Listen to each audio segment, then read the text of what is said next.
நண்பர்களே,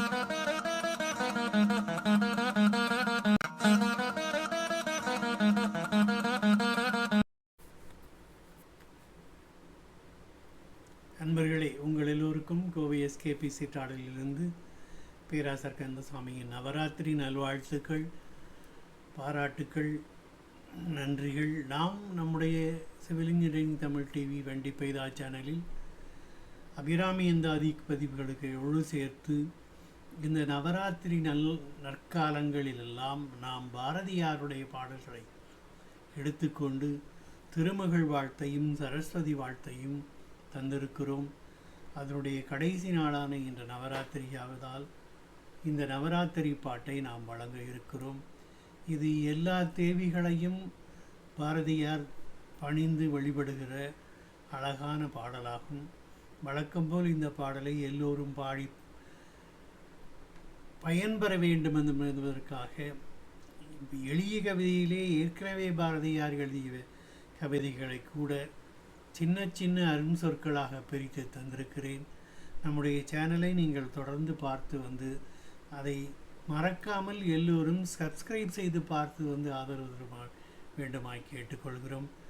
பாருங்கள், இந்த நவராத்திரி பாட்டிலே மகாகவி பாரதியார் என்ன சொல்கிறார் என்பதை பார்க்கலாம். முதலிலே இது பராசக்தியை முதற் பகுதியான பாட்டு, பராசக்திக்கான பாட்டு. நவராத்திரி பாட்டில் முதற் பாட்டு மூன்றும் ஒன்றாகிய மூர்த்தியாகிய அன்னை ஆதி பராசக்தியை பாரதியார் இவ்வாறு பாடி துதிக்கிறார். மாதா பராசக்தி வையமெல்லாம் நீ நிறைந்தாய், ஆதாரம் உன்னையல்லால் ஆரமக்கு பாரினிலே, ஏதாயினும் வழி நீ சொல்வாய் என் உயிரே, வேதாவிந்தாயே மிக பணிந்து வாழ்த்துவோமே. இங்கே வேதா என்பதற்கு பிரம்மன் என்று பொருள்.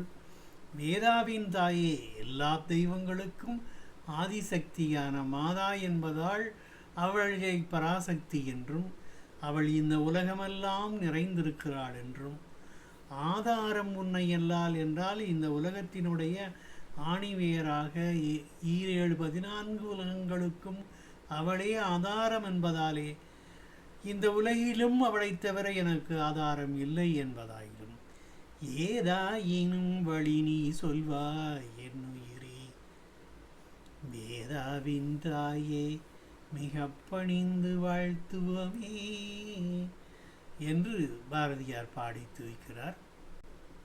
அடுத்து கலைமகளை வாழ்த்தி பாடுகிறார். இரண்டாவது பகுதி பாடலிலே அவர் கலைமகளை வாழ்த்தி பாடுகிறார். வாணி கலை தெய்வம் மணிவாக்கு அருளிடுவாள், ஆணி முத்தை போலே அறிவு முத்து மாலையினாள், காணுகின்ற காட்சியாய் காண்பதெல்லாம் காட்டுவதாய், மான் உயர்ந்து நிற்பாள் மலரடியே சுழ்வோமே என்று சரஸ்வதி தேவியான கலைமகளான பாரதி எனப்படுகிற வாணியை என்கின்ற கலை தெய்வத்தை பாரதியார் வாழ்த்தி பாடுகிறார். அவளே தன்னுடைய வாக்குக்கு உரிய தெய்வம் என்பதால் மணிவாக்குக்கு உதவிடுவாள். ஆணிமுத்து என்றால் உயர்தரமான முத்தை போல, அறிவு என்பது முத்தை போல் ஒளிவிட்டு பிரகாசிக்க வேண்டும் என்பதால் அறிவு முத்து மாலையினள், காணுகின்ற காட்சியாய், அவளே காட்சியாகவும் இருந்தாய், அவளே எல்லா கல்வியையும் அறிவையும் காட்டுகின்ற பெருந்தெய்வமாய் மான் உயர்ந்து நிற்பாள், வானை விட உயர்ந்து நிற்பாள், அவருடைய திருவடிகளை நாம் சூழ்வோமே என்று பாடுகிறார். அடுத்து ஸ்ரீதேவி எனப்படுகிற திருமகளை பாரதியார் எப்படி பாடுகிறார் என்றார். பொன்னரசி நாரணர் தேவி புகழரசி மின்னும் நவரத்தினம் போல் மேனி அழகுடையாள் அன்னை அவள் வையமெல்லாம் ஆதரிப்பாள். ஸ்ரீதேவி தன் இரு பொந்தாளே சரண் புகுந்து வாழ்த்துவோமே.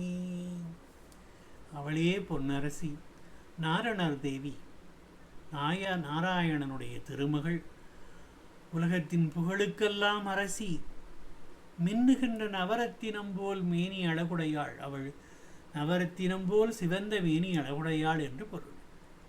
அன்னை அவள் வையமெல்லாம் ஆதரிப்பாள். அவளே உலகையெல்லாம் செல்வத்தை தந்து ஆதரித்துப்பாள். அவளே திருமகள் அல்லது ஸ்ரீதேவி. தன் இரு பொந்தாளே, அவளுடைய இரண்டு பொற்பாதங்களையும் சரண் புகுந்து வாழ்த்துவோமே என்று பாரதியார் ஸ்ரீதேவியையும் புகழ்கிறார். இப்போது மலைமகள் எனப்படுகிற பார்வதி தேவியை கடைசியாக அவர் எப்படி பாடுகிறார் என்றார். மலையிலே தான் பிறந்தாள், சங்கரரை மாலையிட்டாள், உலையிலே ஊதி கனல் வளர்ப்பாள், நிலையில் உயர்ந்திடுவாள், நேரே அவள் பாதம் தலையிலே தாங்கி தரணிமிசை வாழ்வோமே. மலையிலே பிறந்தவள், மலைய அரசன் பெற்ற திருமகளே, மலையத்துவசன் பெற்ற பெருவாழ்வே என்றெல்லாம் மீனாட்சி அம்மை பிள்ளை தமிழில் பாடுவார்கள். சங்கரனை மாலையிட்டாள், சிவபெருமானை மாலையிட்டு அவருடைய இடது பாகத்தை ஆட்கொண்டாள். இலையிலே ஊதி உலக கனல் வளர்ப்பாள், இந்த உலகமெல்லாம் ஒய்வதற்காக அவள் உலக கனல் வளர்ப்பாள். நிலையில் உயர்ந்திடுவாள், நேரே அவள் வாதம் தலையிலே தாங்கி தரணிமிசை வாழ்வோமே. அவளுடைய திருவடி தாமரைகளை நம்முடைய தலையிலே தாங்கிக் கொண்டு போற்றி புகழ்ந்து பணிந்து அவளையே சரணடைந்து இந்த உலகத்திலே நாம் வாழ்வோமே. தரணி என்றால் உலகு என்று பொருள். ஆகவே வணக்கம், நன்றிகள். உங்கள் எல்லோருக்கும் இந்த நவராத்திரி பதிவை பார்த்து மகிழ்ந்த திருமகள் பாடல் 3 பாடல்களையும், சரஸ்வதி தேவியனுக்கான மிக நீண்ட பாடலான சரஸ்வதி தேவியின் புகழை நான் 2ஆக பிரித்து வழங்கிய பதிவையும், இந்த எல்லா தேவிகளையும் சேர்த்து வழங்குகின்ற இந்த ஆயுத பூஜை நவராத்திரி பதிவையும் நீங்கள் கண்டு மகிழ்ந்திருப்பீர்கள்.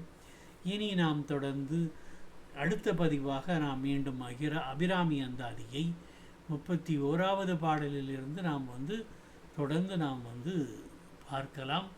அதுவரை காத்திருங்கள். உங்கள் எல்லோருக்கும் கோவை எஸ்கேபி செய்தியாளர்களின் சார்பாக வணக்கங்கள், நன்றிகள்.